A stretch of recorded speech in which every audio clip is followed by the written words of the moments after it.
Hi guys, this is Samira Reddy and we have Dr. Pallavi Bhurke, you can forget the doctor part of it. I have 2 PhDs. I'm a mindset coach, a therapist, a psychotherapist, and God knows what all.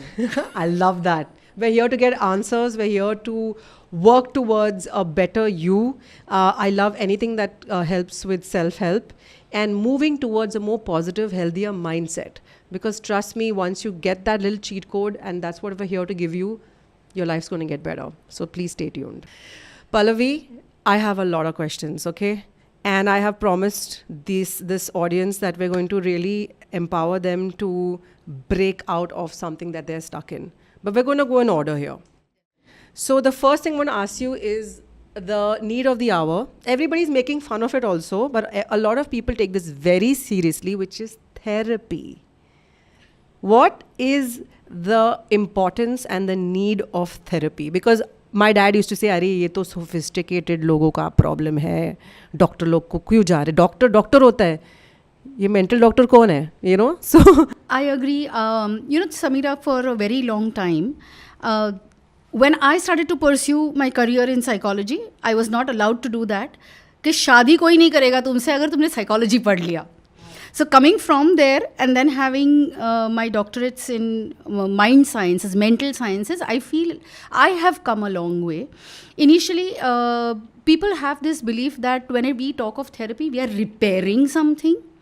Unfortunately, we don't understand that we are a product of our conditioning. We were conditioned in a certain way. And because we were conditioned like this, we began to believe that what I was taught is right and what I have left behind is wrong. And we live in this polarity of right and wrong without realizing that there are gray shades of my life. Therapy helps you to bring these gray shades of life to light. And then it is a choice that you have or you can make when you say that I choose to do something about a certain part of my life, which might be functional or which might be, I can live it differently than what I have been living so far.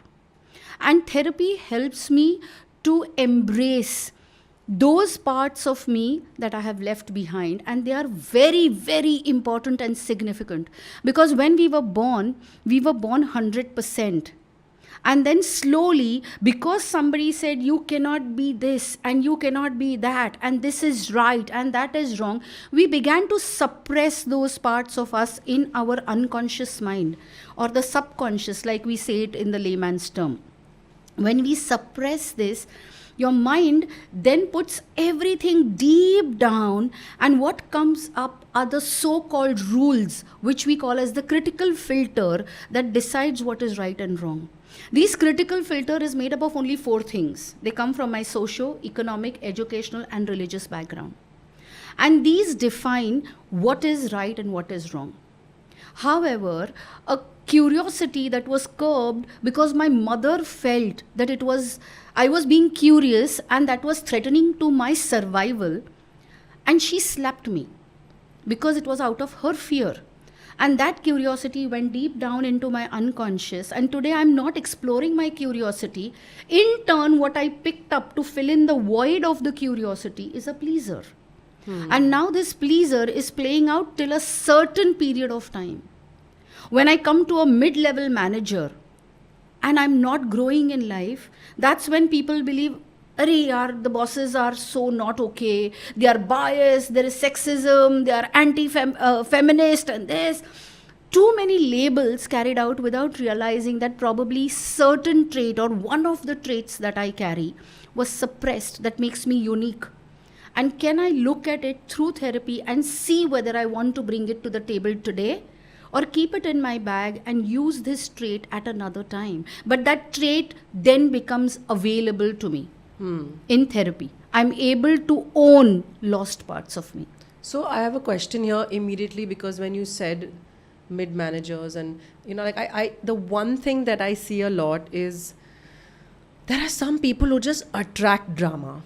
Just attract it and repeating and repeating, and it's the same patterns, maybe the same boyfriends, maybe the same jobs and the same, people don't pay me, they don't pay me on time, or I'm treated badly at work.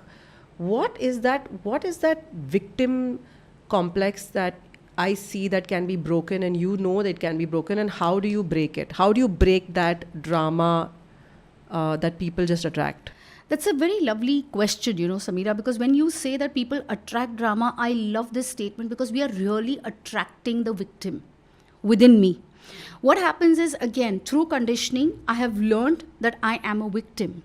And somebody is a persecutor. Somebody is my rescuer. And we continue building this drama triangle around us. Now, what happens in this drama triangle? I am cool because I'm centered. I have been through a lot of workshops and I've healed myself and I've done so many things. And then I realize that, oh, there is some drama happening in my environment, and I get hooked as a victim in that drama. Someone says something and I feel victimized about that statement, and I get hooked into an external drama. Now that drama becomes my internal drama. Within me, when I'm playing that victim mode, there is a part of me that comes from the critical filter, which plays as your punisher or the persecutor, which says, oh, you are a drama queen. And I don't like this label. Then I go into my conscious or my aware self, and I give justifications for why the drama queen is justified in so many ways. So when we look at that drama queen, I have learned to be the best drama queen because I learned it when I didn't have my logical thinking developed. We learn most of our conditioning or most of our core mindsets of who I am going to be have developed before the age of 8. Oh, Lord. And then we just continue as a rescuer and as a persecutor and as a victim, and the drama continues. So there are certain people, I feel, especially a lot of women that write in and say, we seem to be always attracting red flags. And somewhere I tell them, maybe you just don't know better. Maybe you feel comfortable in that red flag energy. Because when the green flag comes, you don't seem to want it because it's not exciting you enough. So what is this disturbing pattern that most young women and older women, I feel, are attracting, and how do you break it? Why is it there? I feel every drama is out there to teach me a life lesson, to become wiser.